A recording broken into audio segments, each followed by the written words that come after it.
Hey friends, welcome back to my channel. അപ്പോൾ ഇന്നത്തേത് ഒരു സൺഡേ വ്ലോഗാണ്. അത് രാവിലെ എഴുന്നേറ്റതുകൊണ്ട് തന്നെ മെസ്സിൽ നിന്ന് ഫുഡൊന്നും കിട്ടില്ല. പിന്നെ കുറച്ച് സമൂസ വാങ്ങിച്ച് കഴിച്ച് നമ്മൾ ആ വിശപ്പ് അങ്ങോട്ട് അഡ്ജസ്റ്റ് ചെയ്തു. പിന്നെ ഇന്ത്യയുടെ എക്സാം ആയതുകൊണ്ട് മാത്രം കുറച്ച് നേരം ഞാൻ ആ ബുക്ക് തുറന്നു വെച്ചു. തുറന്നതിലും വേഗം ഞാൻ അത് അടച്ചു വെച്ചു.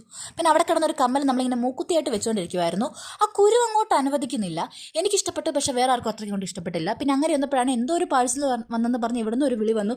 അതും കേട്ടുകൊണ്ട് നമ്മൾ ആ നട്ടപ്പുറ വെയിലത്തിറങ്ങി. വന്നപ്പോഴെന്താ കുറേ കമ്പം കോലും നട്ടും ബോൾട്ടും ഒക്കെയാണ്. സംഭവം എന്താ വെച്ചാൽ നമ്മൾ ഓർഡർ ചെയ്ത് ഷൂ റാക്ക് വന്നിട്ടുണ്ട്. അതിങ്ങനെ കുറേ പാർട്സ് ആയിട്ടാണ് വന്നത്. മണിക്കൂറുകളുടെ കഷ്ടപ്പാടിനൊടുവിൽ അവസാനം നമ്മൾ അലോൺ അത് കിടന്നു വരെ പരിശ്രമിച്ച് എഞ്ചിനീയറിംഗ് പഠിക്കാൻ പോകും. 2 കമ്പ് സെറ്റ് ചെയ്തപ്പോഴത്തേനും അവൾ നഴ്സിംഗ് ഉപേക്ഷിച്ചിട്ട് എഞ്ചിനീയറിംഗിന് പോകാമെന്ന്. എന്നിട്ട് നമ്മൾ ഒടുവിൽ അത് നമ്മൾ സെറ്റാക്കി വെച്ചിട്ടുണ്ട്. അങ്ങനെ ഇരുന്നപ്പോഴാണ് നമ്മൾ ഓർഡർ ചെയ്ത ഫുഡ് വന്നെന്ന് പറഞ്ഞ് വീണ്ടും ഒരു വിളി വന്നു. അത് വാങ്ങാനായിട്ട് നമ്മൾ പോയി. ഫുഡും വാങ്ങി റൂമിൽ വന്നിട്ട് നമ്മളെല്ലാം കൂടെ വട്ടം കൂടി ഇരുന്നത് ആസ്വദിച്ച് കഴിച്ചു. നല്ല ഫുഡായിരുന്നു. പിന്നെ ഇന്ന് സൺഡേ ആണല്ലോ, പള്ളിയിൽ പോകണമല്ലോ. അതുകൊണ്ട് നമ്മൾ ഒരുങ്ങി കെട്ടി നല്ല സുന്ദരി കുട്ടിയായിട്ട് പള്ളിയിലോട്ട് പോയി. ഒരു 5:30 5:45 ആയപ്പോഴത്തേനും പള്ളിയിലെ പ്രാർത്ഥനയെല്ലാം കഴിഞ്ഞ് നമ്മൾ തിരിച്ച് ഹോസ്റ്റലിൽ വന്നു. നല്ല വിശപ്പോടെയാണ് ഗൈസ് വന്നത്. വന്നപ്പോഴേ അവിടെ ഇരുന്ന് ഏതാണ്ടൊക്കെ ഞാൻ അടുത്ത് കഴിച്ചു. നിങ്ങൾക്ക് ആർക്കെങ്കിലും ഇങ്ങനത്തെ ഒരു സ്വഭാവമുണ്ട്? എന്ത് കിട്ടിയാലും ചായക്കകത്ത് മുക്കി കഴിക്കണം. എനിക്ക് അങ്ങനത്തെ ഒരു സ്വഭാവം കേട്ടോ. പിന്നെ നമുക്ക് കുറച്ച് ഗ്ലോബിക്ക കിട്ടി. ഗ്ലോബിക്ക, ലോലോലിക്ക, അങ്ങനെ കുറേ സംഭവം നല്ല ടേസ്റ്റ് ഉണ്ടായിരുന്നു. പിന്നെ പഠിക്കാൻ ഇരുന്നപ്പോൾ ഓട്ടോമാറ്റിക്കലി നമുക്ക് വിശപ്പ് വന്നു. പിന്നെ അവിടെ ഇരുന്നുണ്ടായിരുന്ന എന്തൊക്കെയോ സാധനം എടുത്ത് നമ്മൾ കഴിച്ചു.